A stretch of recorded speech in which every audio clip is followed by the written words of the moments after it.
Last night, your brain stared back at you. From the bathroom tiles, from the clouds, from the car parked across the street. Two dots and a line, and suddenly it feels alive. But here's the strange part. Nothing was there. No eyes, no mouth, no mind. And yet your brain insisted, that's a face.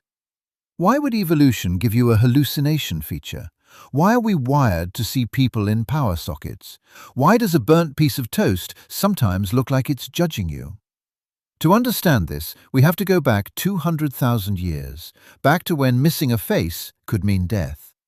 Imagine standing in tall grass at dusk. You catch a glimpse, two dark spots, slightly symmetrical. It could be shadows, or it could be eyes. If you assume it's nothing and you're wrong, you don't pass on your genes. Evolution has a bias. It prefers false positives over false negatives. In other words, it's better to see a face that isn't there than to miss one that is. This survival strategy shaped your visual system. Your brain became hypersensitive to face-like patterns. Two dots above a line? Close enough. Symmetry? Even better. Your brain fills in the rest. Neuroscientists have actually found the face area in your brain. It's called the fusiform face area, located in the temporal lobe. It activates within milliseconds of seeing a face. Even a house with two windows and a door suddenly feels like it's staring. Even objects that barely resemble faces trigger it. In functional magnetic resonance imaging scans, this region lights up for face-like objects.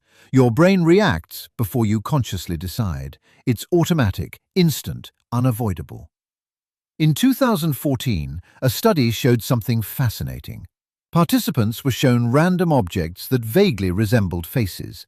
Their brain responded almost the same way as with real human faces, not just visually, emotionally. They assigned personalities to them. We don't just see faces, we see feelings. And here's where it gets unsettling. This happens in babies just hours old. Newborns prefer face-like patterns over random shapes, even when the face is just 3 blobs.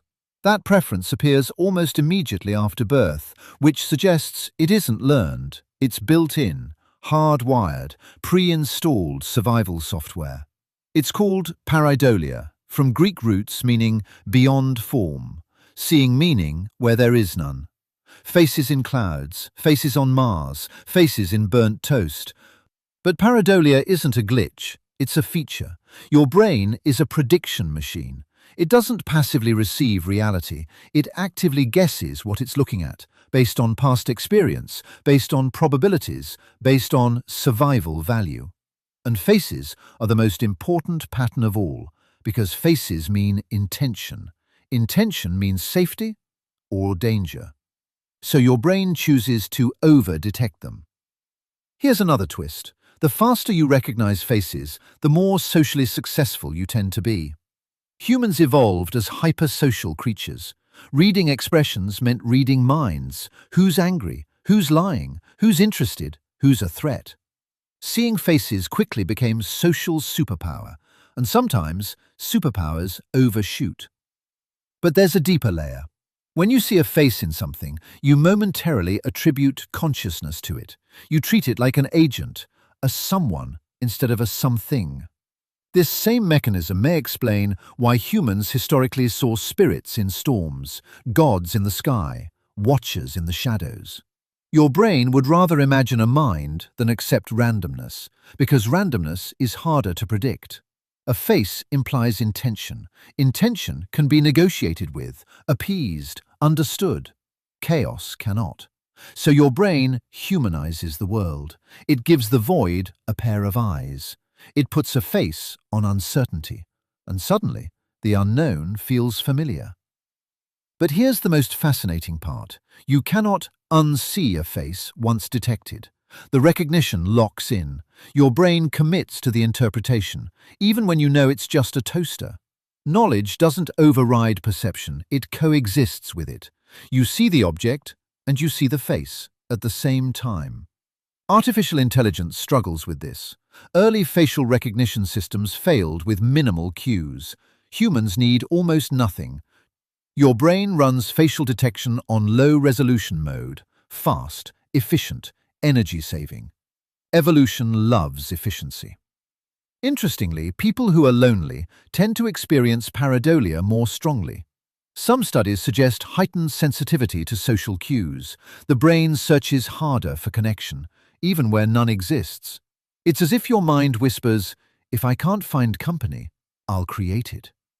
Not imaginary friends, but imaginary faces. And artists have exploited this for centuries. Architects design buildings with expressions. Car manufacturers craft aggressive headlights. Designers know symmetry triggers us. We trust certain faces. We avoid others. Marketing uses this instinct constantly. A product that smiles feels approachable. A logo with eyes feels alive. You're not immune. So next time you see a face in the clouds, remember what's really happening. Your brain is running ancient software, scanning for friend or foe, projecting meaning onto noise, choosing safety over accuracy, choosing connection over emptiness, choosing story over randomness. It's not that the world has a face, it's that you brought one with you. And maybe that's the most human thing of all. We don't just observe reality, we interpret it, we animate it, we personify it. Sometimes we even fall in love with it. After all, you've been seeing faces your whole life. In strangers, in reflections, in patterns, and occasionally in yourself. Because the mind is a mirror, and it's always looking back. So the next time the wall seems to smile at you, don't be afraid. It's not watching you, you're watching yourself. And that is why you see faces in things.